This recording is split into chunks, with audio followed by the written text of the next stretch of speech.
અને કાર્યવાહી શું કરવામાં લગભગ અઠવાડિયે 10 દિવસ પહેલાં જ આપણા પાસે એક રજૂઆત મળેલી હતી અને આ રજૂઆતમાં સાધનોની સામગ્રીની અને ફાયર ડિપાર્ટમેન્ટના જે અલગ અલગ વસ્તુઓ છે એ ખરીદી બાબતે એક રજૂઆત મળેલી હતી.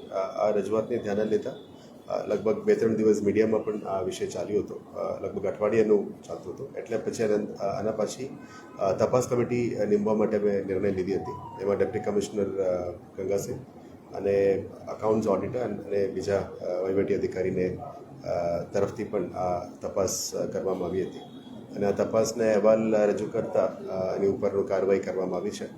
આના આધારે હવેથી આ જે કાર્યવાહી પછી વધારનું ડિપાર્ટમેન્ટલ એન્ક્વાયરીનું પણ શરૂ કરવામાં આવશે અને હાલ આ નિર્ણય લીધી છે એમાં ફાયર ડિપાર્ટમેન્ટના HOD, CFO અને ડેપ્ટી CFO જે પ્રોસેસમાં ઇન્વોલ્વ હતા એના ઉપર આ કાર્યવાહી કરવામાં આવી છે. અત્યારે કારણ કે આ ઇન્ક્વાયરી ડિપાર્ટમેન્ટ ઇન્ક્વાયરી કરતાં પહેલાં જે પ્રિલિમિનરી સસ્પેન્શન છે એ આ પ્રોસિજર છે અને આ પ્રોસિજરના આધારે આગળનું કાર્યવાહી અમે કરવામાં આવીએ છીએ. Thank you.